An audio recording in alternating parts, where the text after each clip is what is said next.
Welcome to the fifth majuscule. This is the majuscule of E. Again, same as my other videos, my X height is 5mm, so my majuscules are going to be 15mm tall.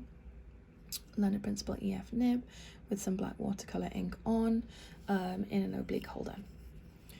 Okay, so with an E, it stretches all the way to the top and all the way to the bottom, and it is made up of a series of ovals. I find it easiest to start the top oval first. So my top oval I'm keeping quite high.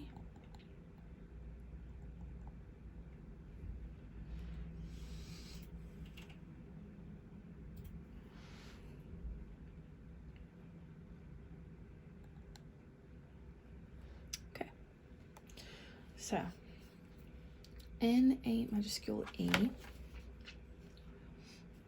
I think it's pretty easy to see where all of the ovals are. Let me just clean off my nib right there.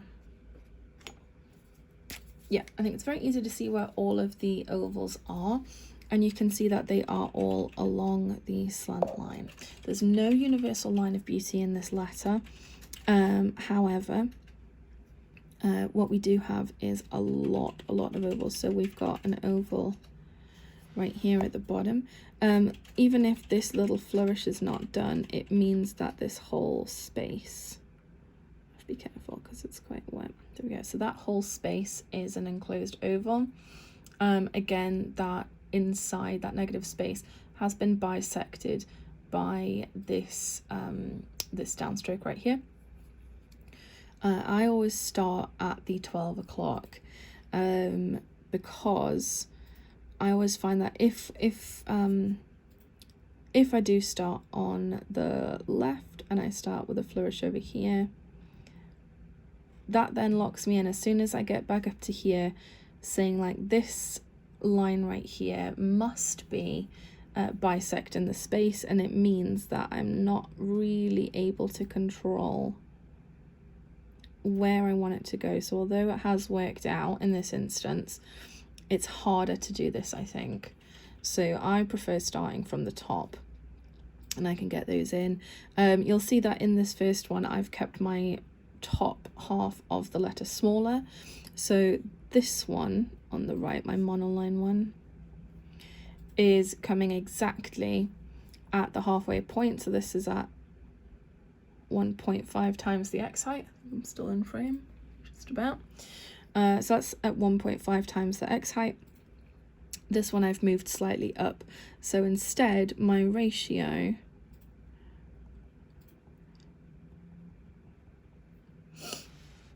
is saying that the top half is about 1 and my bottom half is about 2. That's because I knew that this flourish was going to come in. So I wanted enough space to be able to put this flourish in here comfortably. If you're not a person that likes to flourish on the bottom, then absolutely leaving that open, leaving that bottom circle open by dropping down the what do you call this again? By dropping this section down to the exact halfway point is absolutely an option. So the second oval, oh, it's dry now, wonderful.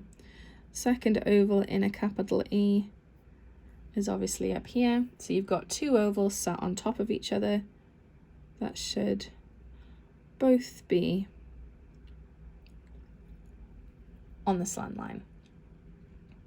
I've then got a third oval, which is only partially completed, but it is a horizontal oval that bisects this first one. So I've actually got 3 ovals going on for this one.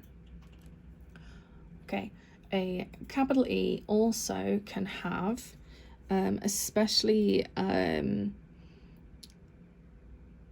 if you are like me, where you've got a larger flourish on the bottom, which means that along the edge of the letter, so along this edge right here, my top half is not meeting that edge, so it's not a full letter in that sense. So it's not reaching as far over as it could be to balance out the bottom. I personally don't mind that, particularly if I've got tall letters like L's or H's or whatever coming up in that word, where it's going to make that top area look very busy. But if you have a word with smaller letters, so if I go eat, for example, I've got enough space there. Move that slightly down. Oh, I've got enough space here. Wonderful. So if I have enough space,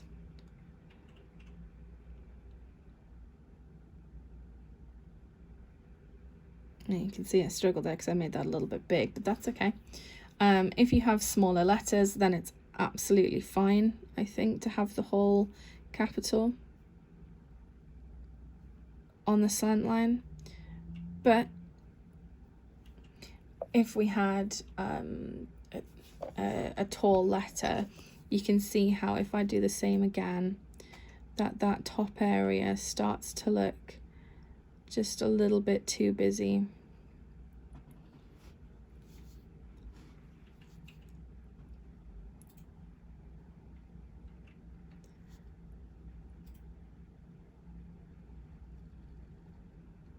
Okay, let's do the word off. There we go. So that top section is looking far too heavy. And it's also really easy to see any differences, especially when you've got 3 loops right next to each other. It's easy to see that this loop is not the same, and it can throw your whole word off even though it's right. And it will also affect your spacing as well. So even though I have the letter finishing here, my first ascender is here, my second ascender is right here, they are evenly spaced. I think I'm still in frame there, am I? I'm definitely in frame there. Because of the loops extending outwards, it's making it look as if this gap between the E and the L is massive. So just be a little careful if you're writing words with a capital E, that you've got a few choices here to make. Okay, so different variations therefore. If you have like the word eat, where you've got a small letter and a non-tall ascender, I can do the same word again. I think I can fit it in there.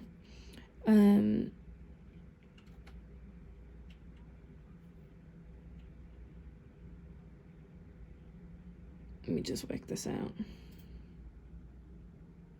Yeah. So we have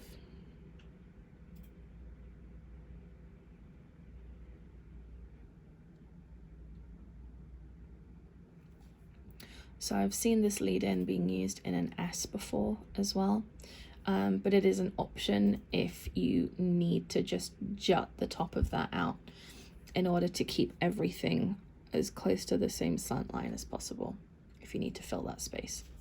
Absolutely not a problem. Okay, so there is an issue if you over flourish the bottom. You do have to be really careful, otherwise it will end up losing the legibility of your letter. So personally, I avoid dipping below the baseline. So I would never drop this, I would never drop that any lower, because then I start to lose the legibility of the letter. But bisecting the space and leaving it as a standalone space is absolutely fine. All right, that's about the long and short of a capital E. I hope that made sense.